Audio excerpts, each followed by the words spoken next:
Hello मेरे बच्चों, मेरे दोस्तों, मेरे साथियों, मेरी सहेलियों, मेरी बच्चियों। मैं आज आपको संस्कृत साहित्य के बारे में थोड़ा सा बताऊंगी कि जो आपका जो महान ग्रंथ है महाभारत। कौन सा? महाभारत। महाभारत से कितने सारे ग्रंथ लिखे गए, बृहत्त्रयी भी लिखे गए, लघुत्रयी भी लिखे गए। तो कितने ग्रंथ लिखे गए, किसके द्वारा लिखे गए और इसमें किसका वर्णन है, मैं उसके बारे में आपको थोड़ा सा जानकारी देना चाहूँगी। और मैं आशा करती हूँ कि आपको बहुत ही ये पसंद आएगा और आगे मैं बहुत अच्छा सा समझाने की कोशिश करूँगी, समझाऊँगी भी आपको। तो सबसे पहले फिर मैं ये कहूँगी कि एक बार प्लीज़ लाइक करिए और सब्सक्राइब करिए और आगे आप बच्चों को और अपने जो साथी हैं उनको सेंड करते रहिए, जिससे उनका भला होता रहे, जन समाज का भला होता रहे। मेरा एक ही ध्येय रहता है कि सर्वे भवन्तु सुखिनः, सर्वे सन्तु निरामया, सर्वे भद्राणि पश्यन्तु मा कश्चित् दुर्भाग् भवेत्। यानी सबका भला हो, सभी निरोगी रहें, यही हमारी आकांक्षा रहती है। तो मैं आगे बढ़ती हूँ, आगे बढ़ आपको समझाती हूँ कि देखिए जितनी भी ये सारी की सारी जो रचनाएं हैं, चाहे आपकी भगवत गीता हो, श्रीमद् भगवत गीता हो, आपकी देखिए अब गीता जयंती आने वाली है, तो चाहे आपका भगवत गीता हो, चाहे किरातार्जुनीयम हो, चाहे आपका शिशुपाल वध हो, चाहे अभिज्ञान शाकुंतलम हो, चाहे नैषधि चरितम हो, चाहे वैदिक संहारम हो, ये सब ली किससे गई है? किससे? महाभारत से ली गई है। अब महाभारत में कितने पर्व हैं, कितने अध्याय हैं? अध्यायों को पर्व, जैसे किसी में पर्व होते हैं, किसी में अध्याय होते हैं, किसी में सर्ग होते हैं, किसी में कांड होते हैं और किसी में कहना चाहिए अंक होते हैं। अंक तो ज़्यादातर नाटक में पाए जाते हैं। तो देखिए, तो जो सारे के सारे किससे लिए गए? महाभारत से लिए गए। जैसे रामायण से आपका रघुवंश लिया गया, उत्तर रामचरितम लिया गया, बहुत सारी रचनाएं कुछ रामचरित उस रामायण से लिखी गई है। ऐसा ही महाभारत से की सारी रचनाएं लिखी गई हैं। एक कहीं न कहीं से एक छोटा सा उन्होंने टुकड़ा ले लिया, किसी एक पर्व से ले लिया, कि कोई सभा पर्व से ले लिया, आदि पर्व से ले लिया, कोई विराट पर्व से ले लिया, कोई भीष्म पर्व से ले लिया। इस तरह से पर्वों से आपकी जो रचनाएं लिखी गई हैं वो उसके बारे में आपको बताती। और जैसे आपका है श्रीमद् भगवद गीता। श्रीमद् भगवद गीता कहाँ से ली गई है? आपका लिया गया है भीष्म पर्व से। अब भीष्म का नाम तो आप जानते ही होंगे, भीष्म किस तरह से बहुत ज्यादा खाने वाले थे, तो वो भी अपने नियम पर है। तो जो श्रीमद् भगवद गीता में क्या कृष्ण ने अर्जुन को क्या दिया था? उपदेश दिया था। क्या उपदेश दिया था? तो उसके बारे में आपका श्रीमद् भगवद गीता लिखा गया। और भगवद गीता में कितने अध्याय? 18 अध्याय। कितने अध्याय में लिखी गई है? 18 अध्याय में लिखी गई।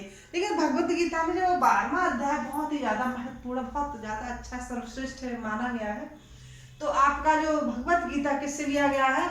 भीष्म पर्व से लिया गया। प्रश्न आपका बनता है कि भीष्म पर्व से क्या लिया गया है? भीष्म पर्व से कौन सा ग्रंथ लिया गया है? किरातार्जुन, नैषधि, अभिज्ञान शाकुंतलम या आपका श्रीमद् भगवद गीता। आपको पता है तो आप आराम से टिक मार देंगे और आपको नंबर प्राप्त हो जाएगा कि कहाँ से लिया गया भगवद गीता, किससे लिया गया? भीष्म पर्व से लिया गया। अध्याय कितने आपके? 18 अध्याय इसमें माने गए। अब ये महाभारत लिखा किसने था? आपको अच्छी तरह से पता होगा, वेद व्यास ने। किसने? वेद व्यास ने, व्यास जी के द्वारा। इनको द्वैपायन भी कहा गया है, ठीक है। तो महाभारत किसके द्वारा रचित है? ये आपका एक प्रश्न ये भी बन जाता है, किसके द्वारा रचित है? वेद व्यास के द्वारा। और इसमें कितने? 18 पर्व है। कितने पर्व है? 18 पर्व है। उन्हीं पर्वों का इसमें नीचे वर्णन दिया जा रहा है। अब आपका वन पर्व। वन पर्व से क्या है? किरातार्जुनीयम। प्रश्न बनता है आपका टेट सी टेट, जो भी सुपर टेट किसी में भी, कि जो आपका किरातार्जुनीयम है वो किस पर्व से लिया गया है? तो वन पर्व से लिया गया। आप उससे भी समझ जाएंगे, बिल्कुल समझने वाली बात है कि जो कहना चाहिए किरात और अर्जुन, कहाँ पर इनका मिलन होता है? वन में होता है। जब अज्ञातवास का समय जो वो गुजार रहे थे, काट रहे थे, तो वहाँ पर जब शिव जी को प्रसन्न करने के लिए अर्जुन क्या करते? तपस्या करते हैं। तो उनकी तपस्या से प्रसन्न होकर के उनकी परीक्षा लेने के लिए एक सुअर आता है और भगवान शिव क्या करते हैं? किरात का रूप धारण करके, और उसको बचाने के लिए, बहेलिया से बचाने के लिए अर्जुन तीर साधते हैं और तीर मारते हैं तो उसके सुअर के लगता है, दोनों का ही तीर एकदम बराबर लगता है। तो वो समझ जाते हैं कोई साधारण पुरुष नहीं है, मनुष्य नहीं है, कोई बहुत ही बलशाली है। समझ जाते हैं कि मैं तपस्या किसकी कर रहा था, शिव जी की कर रहा था, तो शिव जी ही होंगे। तो तुरंत समझ जाते हैं कि शिव जी है। तो किरात और अर्जुन का जो युद्ध हुआ, और जब भगवान शिव ने प्रसन्न होकर उनको कौन सा अस्त्र दिया, पाशुपत अस्त्र दिया। और इस तरह से आपका वन पर्व से किरातार्जुनीयम है। और इसमें भी सर्ग कितने हैं आपके, 18 सर्ग हैं। और किसके द्वारा लिखा गया, भारवी के द्वारा लिखा गया। किरातार्जुनी किसके द्वारा लिखा गया, भारवी के द्वारा लिखा गया है। वन पर्व से लिया गया और इसके 18 सर्ग इसमें माने गए हैं। माने नहीं, 18 सर्ग ही हैं। फिर आता है आपका दूसरा, आता है नैषधीय चरितम। क्या आता है आपका, नैषधीय चरितम। अब नैषधीय चरितम भी किससे लिया गया, वन पर्व से। अब वन पर्व से कैसे लिया गया, कि जो नैषधीय चरितम में किसकी कहानी है, नल और दमयंती की। दमयंती कितनी बहुत ही अपूर्व सुंदरी थी, अपने समय की अपूर्व सुंदरी थी। सारी की सारी यूनिवर्स और मिस इंडिया, मिस वर्ल्ड, सारी की सारी फेल थी उसके आगे उस समय। तो एक हंस के द्वारा पता पड़ता है कि नल को, कि दमयंती बहुत ही सुंदर है, उसको प्राप्त करने के नल चले। अब नल ही का कहना चाहिए मन नहीं आया था, देवता भी उसके सौंदर्य पर डगमगा रहे थे।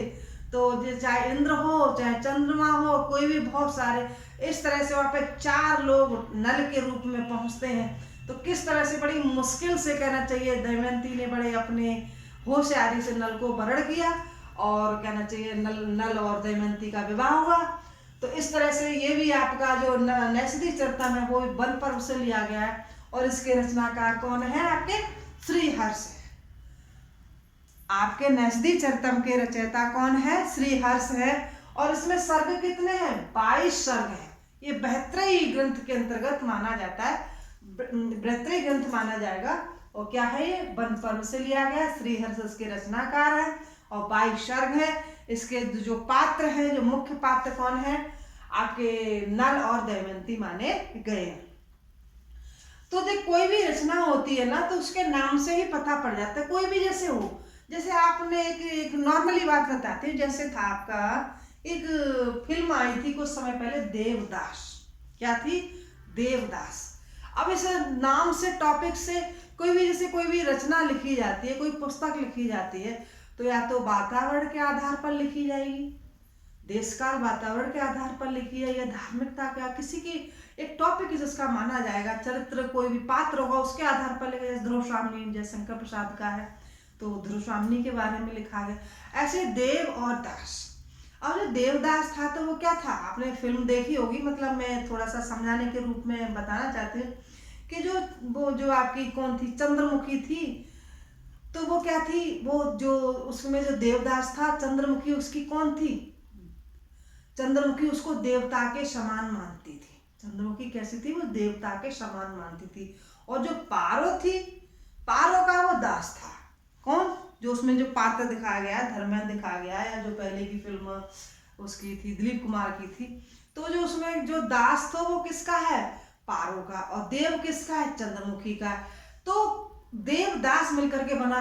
ऐसे कोई नैषधीय चरितम है या किरातार्जुनीयम, कोई भी रचना है, तो किसी न किसी एक चरित्र के ऊपर, किसी न किसी एक समस्या के ऊपर उसका नामकरण किया जाता है।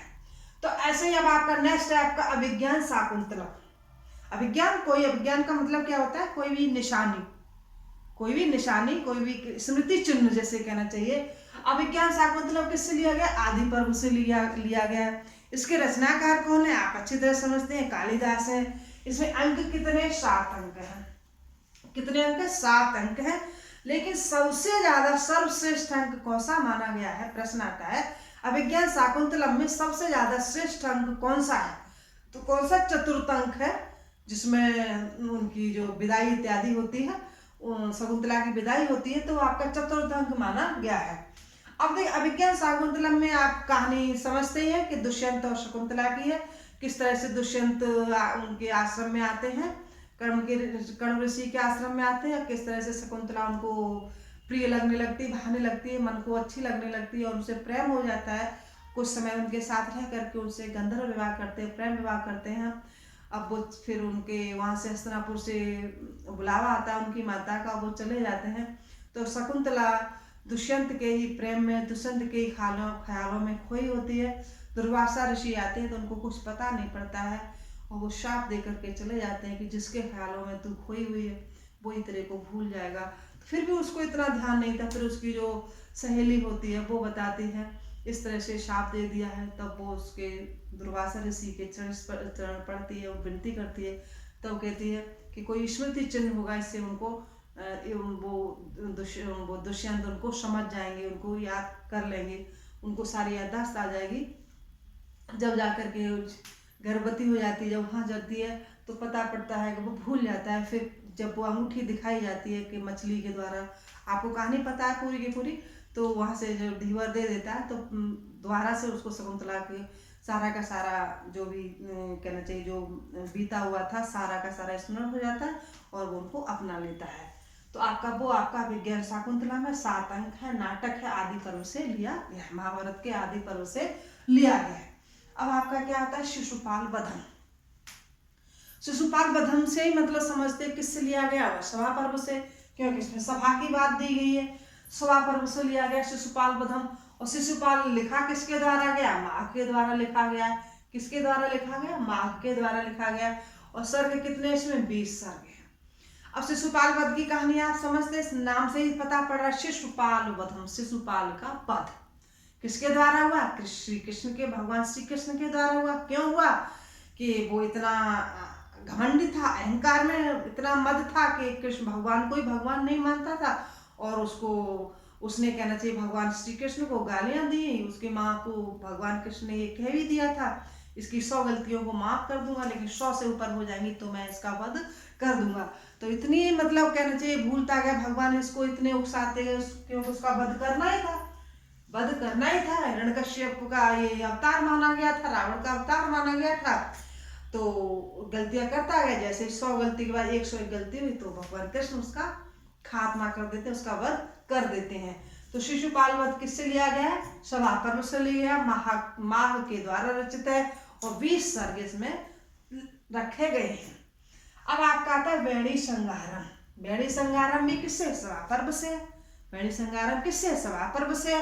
6 अंक हैं और इसके रचनाकार कौन है, भट्ट केदारनाथ, भट्ट नारायण इसके रचनाकार है। भट्ट नारायण इसके रचनाकार है। वेणी संगार से पता पड़ता है कि जब द्रौपदी ने अपने केश खोल लिए थे और कह दिया था मैं केशों को जब ही बांधूंगी, जब ही केशों को संवारूंगी, जब मैं दुर्योधन की जांग का रक्त से अपने केशों को धो लूंगी, जब ही मैं बाल बांधूंगी। तो भीष्म ने प्रतिज्ञा कर ली। फिर भीष्म ने किस तरह से दुर्योधन को मारा, किस तरह से जांग तोड़ी, जब केश रक्त लेकर के आए, जब भीष्म ने भीम ने उनकी बेड़ी संभारी तो वो बेड़ी संहारम हो गया। किस तरह से बेड़ी का श्रृंगार किया, तो ये किसमें 6 अंक हैं और भट्ट नारायण के द्वारा रचित है। कोई भी रचना हो, मैंने अभी बताया कि वो किसी न किसी उस एक उद्देश्य छिपा होता है जब किसी रचना का सृजन किया जाता है। तो आज आपने देखा ये महाभारत से संबंधित जो रचना है वो भी विषय महाभारत रहा इनका। उसमें से आपकी श्रीमद् भगवद गीता, किरातार्जुनीयम या आपका विज्ञान शाकुंतलम या नैषधीचरितम, शिशुपाल वधम, वेणी संगारम, ये सारी रचनाएं महाभारत से ली गई हैं। और तो मैं आशा करती हूँ कि आपको इसके सर्ग भी समझ में आ गए होंगे, रचनाकार भी समझ में आ गए होंगे, पर्व भी समझ में, पर्व तो बिल्कुल अच्छी तरह समझ गए होंगे कि वन पर्व में आपका किरात और आपका नैषधीचरितम, आदि पर्व में आपका विज्ञान शाकुंतलम, सभा पर्व में शिशुपाल और वेणी संगारम। तो ये आपकी रचनाएं थी। उम्मीद करती हूँ आपको समझ में आया होगा और समझ भी गए होंगे। नहीं समझे तो आप एक बार फिर दोबारा से पढ़ो, कोई भी रचना 2-3 बार पढ़िए। कोई आप बच्चे तो है नहीं, परिपक्व हो गए बुद्धि से पूरी की तरह से, तो पूरी तरह से आपकी समझ में आ जाएगा और आप आगे सफल होंगे। इसी उम्मीद के साथ आज मैं अपनी वाणी को विराम देती हूँ और फिर आपसे यही कहूँगी कि एक बार लाइक अवश्य करें, सब्सक्राइब करें और शेयर करें। जय हिंद, नमस्कार।